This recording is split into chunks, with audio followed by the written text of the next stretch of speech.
자, 여러분 반갑습니다. 우리 오늘 제19회 사회복지사 1급 시험 사회복지 정책론의 2번 문제 한번 풀어볼 거예요. 다음 설명에 해당하는 것은 뭐 여담인데요. 제가 잘났다고 하는 얘기가 아니고 강의를 할 때 올해 비경합성 문제가 요번 시험에 비경합성, 비배제성 얘기가 나올 것 같아요 라는 얘기를 제가 시험 전에 했어요. 근데 진짜 처음으로 1급 시험 기출 역사상 처음으로 이 비경합성 그 다음에 이 비배제성 얘기가 시험 문제 나왔어요.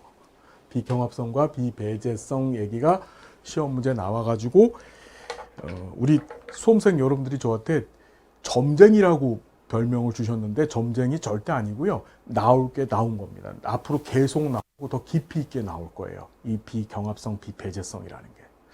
자, 우리 비경합성, 비경합적이라고 얘기했는데 그 성질을 우리가 비경합성이라 그래요. 그다음 비배제성. 이게 도대체 어떤 의미일까? 자, 비경합이라는 건, 경합이 뭐죠? 싸워서 얻는다는 뜻이에요. 무언가를 얻기 위해선 싸움질을 해야 돼. 여기는 이 물건이 있는데 A라는 사람도 이 물건을 갖고 싶어 하고 B라고 하는 사람도 이 물건을 갖고 싶어 해요. 그러면 둘이 싸움합니다. 야, 나 이거 소유주한테 나 이거 1,000원에 살게. A가. 그랬더니 B가 아니야, 난 2,000원 줄 테니까 내놔. 그랬더니 A가 아니야, 난 3,000원 줄게. B가 다시 난 4,000원 줄게. 이게 싸움질하는 겁니다. 무슨 말인지 알겠죠? 어떤 재화 또는 서비스를 획득하기 위해서 그 재화나 서비스의 욕구를 갖고 있는 사람들끼리 경쟁을 벌이는 거예요. 그걸 비경합성이라 해요. 여러분, 우리가 살고 있는 시장 체제 내에서는 사실 대부분의 재화가, 모든 재화가 시장 체제 내에서는 이 경합성 성격을 갖고 있어요. 경합성. 우리 다이아몬드 있잖아요. 다이아몬드. 그렇죠?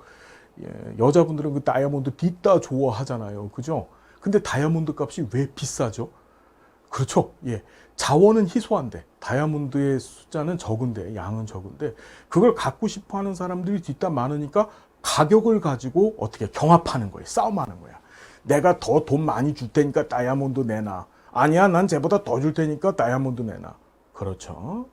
자, 비배제성이라고 하는 얘기가 등장해요. 비배제성은 뭐냐면 어떤 재화나 서비스가 사람 사는데 정말 필요한 거예요. 있어야 되는 거야. 그런데 문제는 이걸 사들일 만한 능력이 없어요. 돈이 없는 거야, 돈이. 무슨 얘기인지 알겠죠? 그래서 돈을 못 내.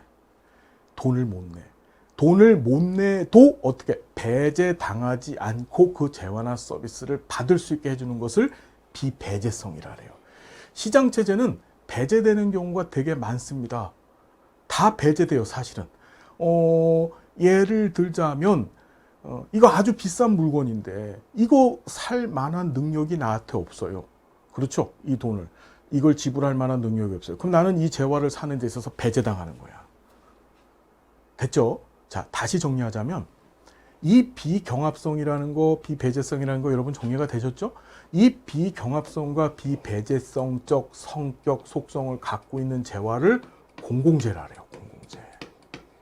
즉, 어떤 재화를 획득하기 위해서 싸움질 안 해도 되고, 어떤 재화를 어떤 재화를 내가 습득하고 소비하기 위해서 나는 어떻게 배제당하지 않아요. 돈이 없더라도. 그 재화를 구입할 만한 능력이 안 되더라도 배제당하지 않고 내가 받을 수 있는 거야.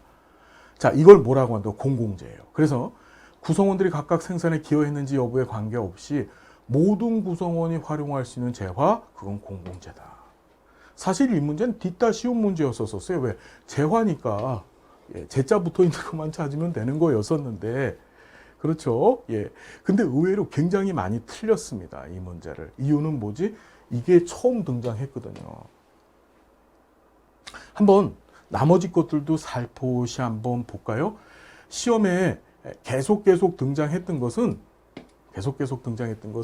사실 이 비대칭적 정보, 우리 다른 말로 정보의 비대칭성이라고 얘기하죠. 얘는 뭐 시험에 이거 이렇게 지우는 게 힘들까? 그죠? 예, 여러분 죄송해요. 근데 우리 이렇게 한번 지워봅시다. 예, 신기하죠? 예, 신기합니다. 자 보시면은 정보의 비대칭성이라고 하는 용어는요. 어디서 주로 많이 사용하느냐? 우리 건강보험이나 또는 실업보험, 고용보험에서 많이 사용하는 개념이죠.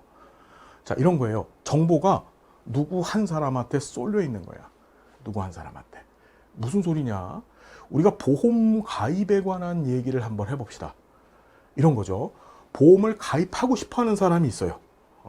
보험을 가입하고자 하는 보험을 가입하고 싶어 하는 사람이 있고, 이거 왜 이렇게 나오죠, 여러분? 예. 이걸 제가 지금 잘못 눌렀나 봐요. 자, 요거를요, 제가 지우고,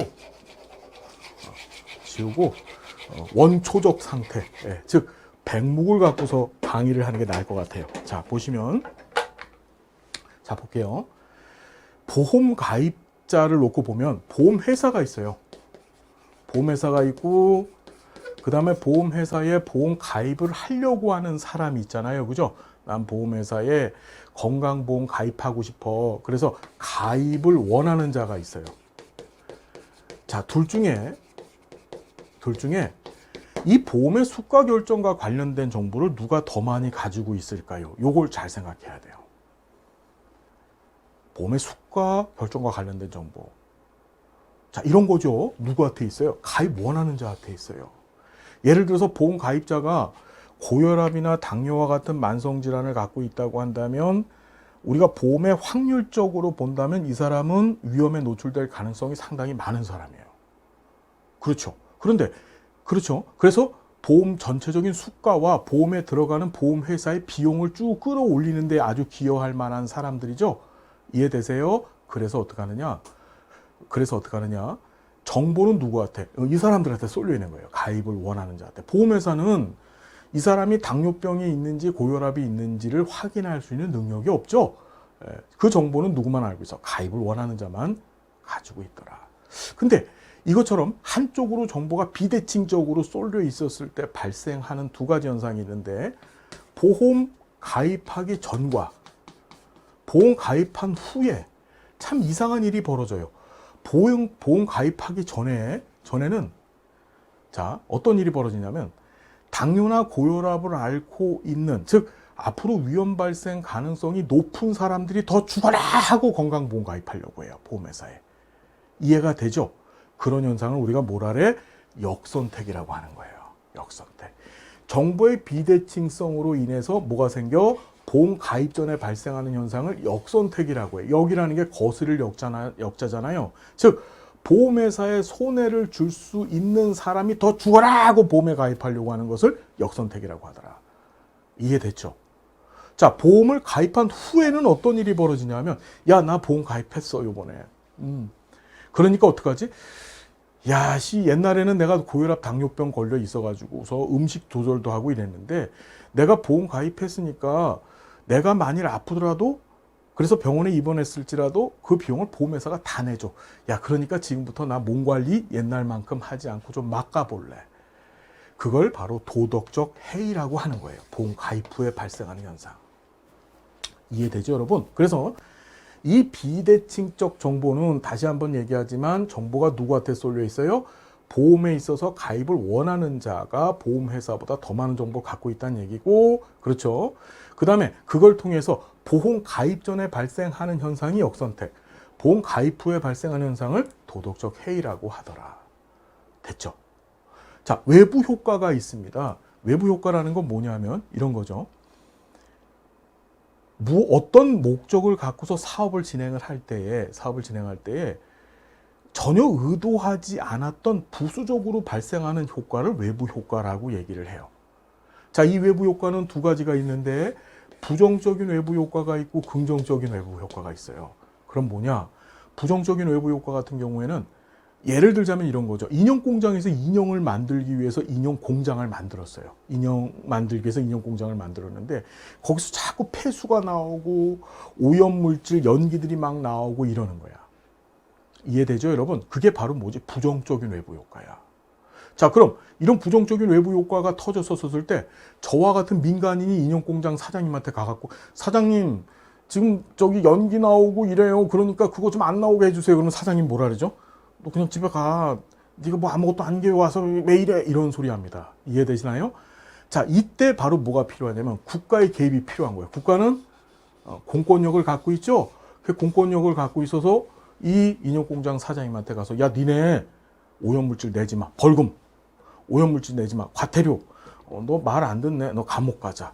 그러면 어떻게 오염물질 내지 않아서 어떻게 부정적 외부 효과를 줄이겠죠. 예. 또 긍정적 외부 효과도 있어요. 원래 기대하지 않았는데 더 좋은 것이 나오는 거예요. 플러스 알파로. 그러면 국가가 거기다 예산을 쏟아서 이런 긍정적인 외부 효과는 더 활성화시켜야 되는 거예요. 다시 정리하자면 이 5가지는 국가가 시장 안에 개입해야 되는 이유, 그걸 설명하는 것들이죠. 무슨 얘기인지 이해가 되시죠, 여러분? 다 공부했던 것들입니다. 우리 수업 시간에. 자, 요번에 비경합적, 비배제적이라고 하는 것이 시험 문제 나왔다는 거 하나 잘 체크해 두시고 여러분 다음 시간 또 행복한 모습 만나 뵙겠습니다. 고맙습니다.